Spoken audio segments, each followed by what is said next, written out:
Hello, everyone. Today I'll be sort of giving a mental model for how to think about MEV, or how I've been thinking about MEV. And the argument or the claim, I think, is that this is where the frontier of a lot of the MEV research is and MEV thinking is.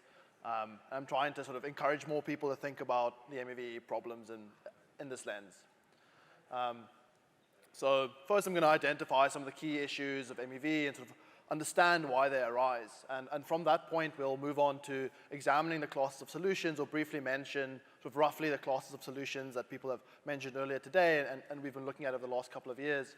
And then I'll point to sort of a new class. And a lot of it isn't new, but I think the framing is new, and hopefully that we get something out of that. And then I'll identify some of the challenges to making use of this new class of solutions, quote unquote. And I think that is where the frontier lies. One caveat I'll mention is that I'm coming at this from like a Ethereum-focused perspective, and so some of the assumptions or the worldview comes from that model, and maybe you have different desiderata in like Cosmos land or whatever, but I think a lot of the points apply sort of across different chains. So what are the issues that people usually associate with MEV? We have like normative issues with power asymmetries. People feel that the sort of the miner or the validator makes a lot of money out of MEV, or different kinds of activities classified as MEV, and people don't like that. But then there's also inefficiency arguments, economic inefficiency, because some activities labeled as MEV impose taxes on users, maybe make trading more expensive and these kind of things, and that reduces economic inefficiency, increases economic inefficiency, but also technical inefficiency, because we have failed transactions or spam or like additional messages on the network. Protocol incentive distortion, right? Incentive to reorg, or uneven yield across the validator set, maybe causing centralization. And revenue sharing, which is sort of thinking of the applications on blockchains that might feel that they are trying to capture some of the MEV that they create. Again, somewhat of a normative issue. But today I want to focus on the first two, which we can think of maybe as like demand side issues in MEV, as opposed to supply side, which is this other two. And so in order to sort of justify my the sort of solutions that I'm coming up with later, I think we should sort of first understand what's at the core of this asymmetry. And to think about this, I'll present a simplified mental model in which we have sort of like two actors, one being the miner, but that's just a stand-in for block producer, could be a validator and whatnot, and then users. Everyone is sophisticated. We don't, of course, like sophistication differences also play a role in these kind of things, but let's forget about that for now.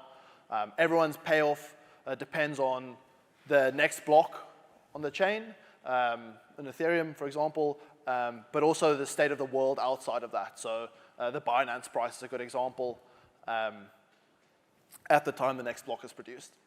And then just think of things in two stages, block construction, two stages to simplify things. And already here you can sort of see this very basic example of block construction. And the two stages here have the users acting, forming transactions, setting that to the miner, who then acts second before the block is constructed. And sort of an immediate, very simple point to make here is that the users face a lot more uncertainty than the miner does, right? And we can segment this uncertainty into strategic and fundamental uncertainty. Strategic uncertainty being uncertainty around what other actors are doing in the ecosystem, right? Or other actors who have transactions in this block. The miner can see all of these transactions. Users have no idea what other people are submitting. Or maybe they can see some amount, but not nearly the same as the miner. The fundamental uncertainty here would be uncertainty around the Binance price. And because the users necessarily have longer latency than the miner to the block being produced, they have less certainty about what the Binance price will be at the time of block construction. And just a brief note that these terms of fundamental and strategic uncertainty are taken from this paper, which is interesting, but sort of outside of the scope of what I'm talking about today. And now sort of compounding this informational asymmetry that I was trying to highlight in the previous slide, I think we can also look at computation and the cost of computation as sort of a confounding factor, or not a confounding factor, as a contributing factor to this asymmetry, right? You can think of like cheap computation as local computation, and expensive computation is like gas consumption, but of course maybe there's some stuff in the middle. And the miner has access to all of the information that they have throughout the system, the high confidence about the state of the world and the block is produced, the strategic certainty because of the view of transactions, and they can reason about all of this locally, not having to pay much for their compute. Whereas users, on the other hand, when using local compute, only have a little bit of information.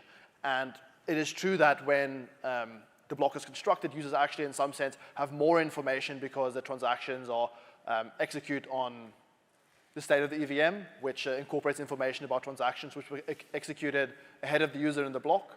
But still, this computation is very expensive.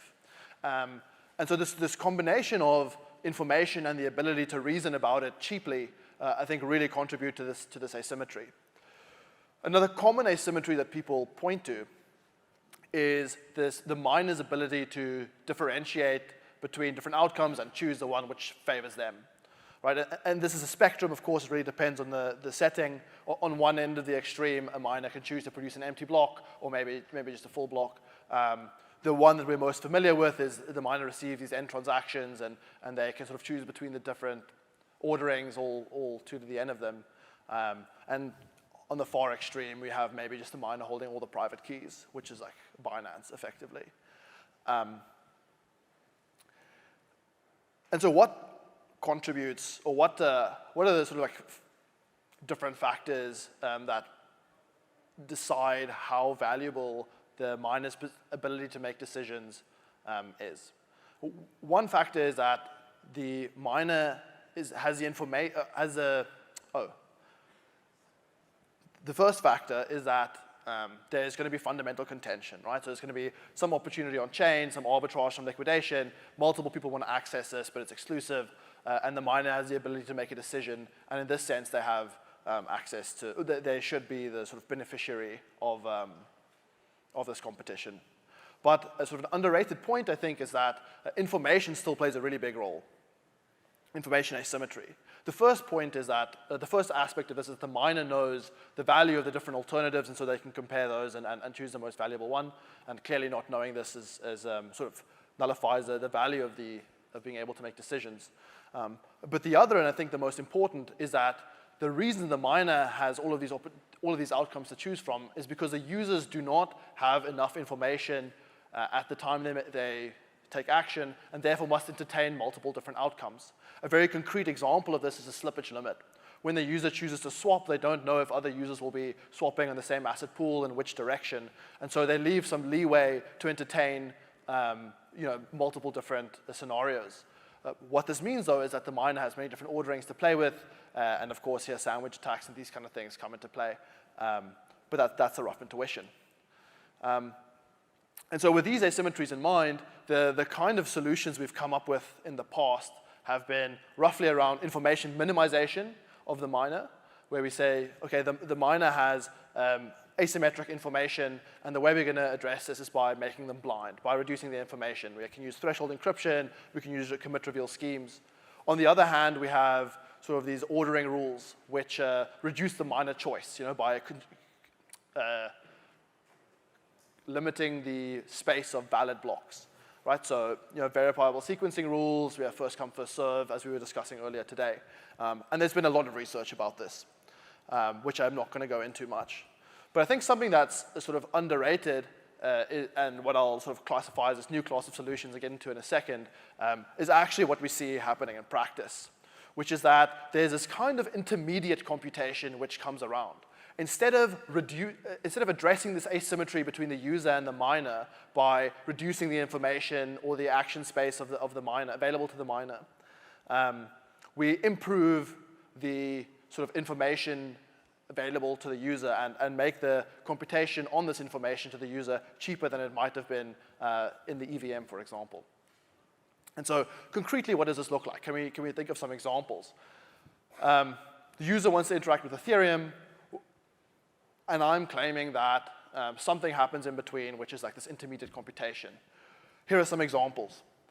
Order flow auctions, right? Cow swap is the example I'm using here, where multiple different user orders are aggregated by the service, the information, strategic information from all these users is used to construct one transaction that clears these transactions at a single price for the same asset pair. And this incorporates a lot more strategic information in an off-chain way, so it's a lot cheaper. Block builders provide revert protection, which means that users, instead of having to compute the more preferable of many different alternatives within the EVM, can speculatively try different like trade routes or something like that, and have the block builder on their behalf decide which is the most valuable opportunity. Bundles are another example in which users submit transactions in sequence, and the sequence allows a transaction to reason about events that happen in the EVM after it has been executed, so giving the user effectively more access to more information during execution. Rollups are a clear example, right? Of course, you have to interpret this a little bit loosely, but in some sense, assets are still available like on the Ethereum mainnet, and the rollups provide users a way of reasoning about the optimal trade routes and these kind of things in a cheaper fashion. Then something which the academic community might not be very familiar with at all is like Telegram trading bots, which is something which is like, taken the ecosystem by storm in some sense in the last couple of months. Very large user adoption, and effectively this is like a UX or UI that operates through Telegram. Users basically provide their private key to some bot, and these trade on behalf of the users, often aggregating information from many different users to do things like token sniping. As a new token pool is launched, usually like something like Pepe or I don't know if people here are familiar. And again, here I would argue that they're giving much more information to the user. And this requires a sort of a much deeper data analysis, which I didn't do, and others have done, but I didn't have the time to sort of synthesize. But based on those analyses and some back of the napkin math, some approximate lower bounds we can come up with is that 50% of DEX volume goes through at least one of these services, right? The largest of that being SexDEX arbitrage going through bundles. 20% of gas usage as well as a lower bound. And so clearly this intermediate computation, these intermediaries are facilitating a lot of the activity on Ethereum. And what I'm trying to get through today is this basic sort of shift of this mental model. The matrix, the way that we've been viewing the world, which I think like holds us back, is that users have this sort of like direct channel to the mine, and there's only these two actors at play. But what we've seen in reality, and I think probably we'll see going forward, is that intermediaries pop up between the user and the miner. And we have to accept this in our worldview if we want to like really reason about what blockchains look like in practice.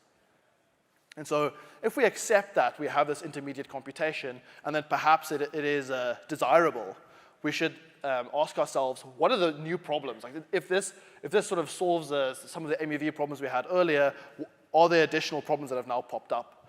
And I think there's sort of like a host of problems which come out of this one fact, that the intermediate computation we see on Ethereum today, and I think pretty much everywhere else, relies on trust, right? So reputation in repeated games. The miner swaps out because of the consensus algorithm, every 12 seconds or whatnot, but these intermediaries stay. And so they can engage in these repeated games, and users are effectively trusting these guys to not do what they are worried the miner will do, sandwich them, and these kinds of things. And so there's several problems that come out as a part of this.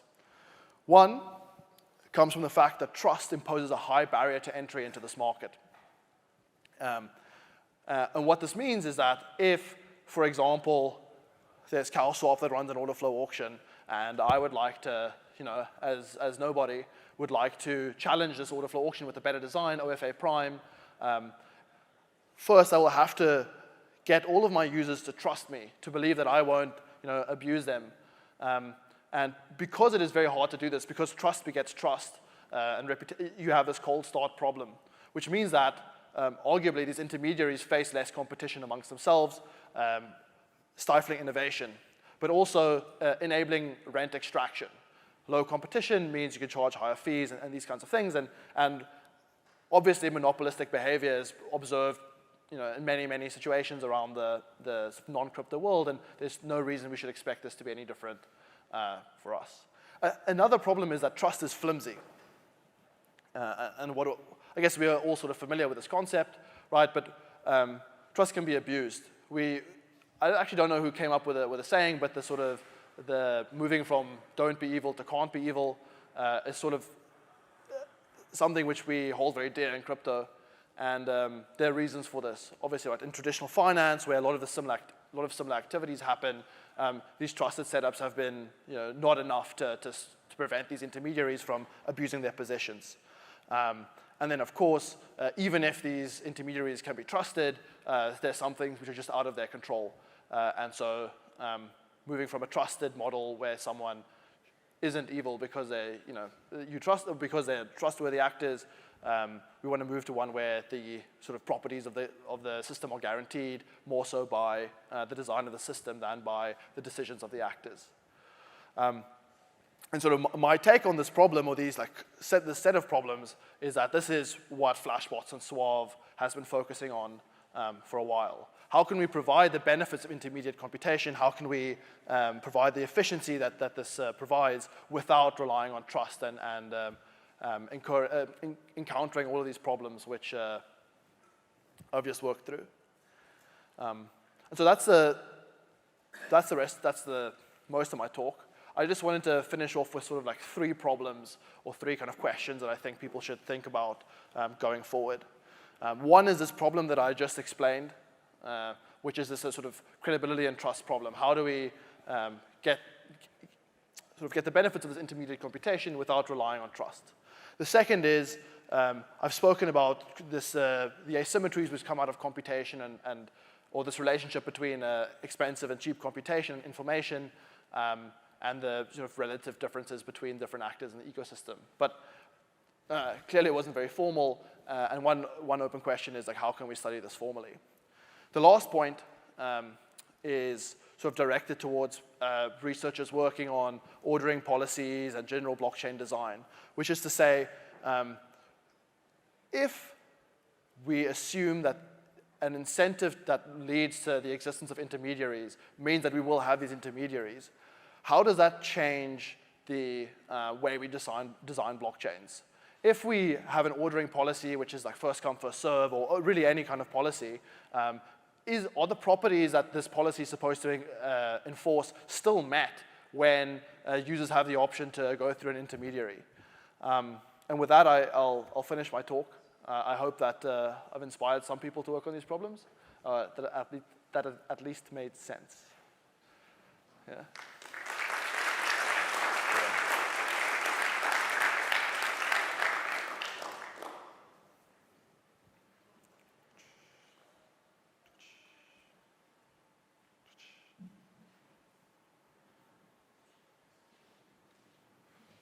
Okay, Quintus, question for you.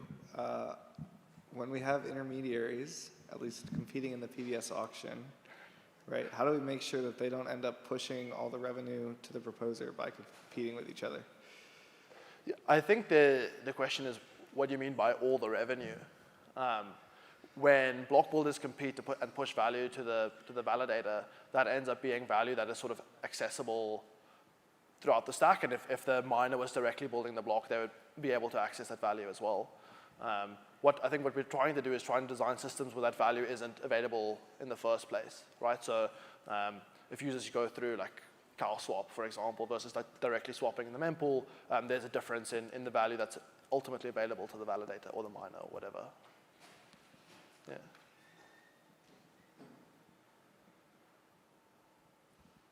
Cool. All right, thank you, Quintus.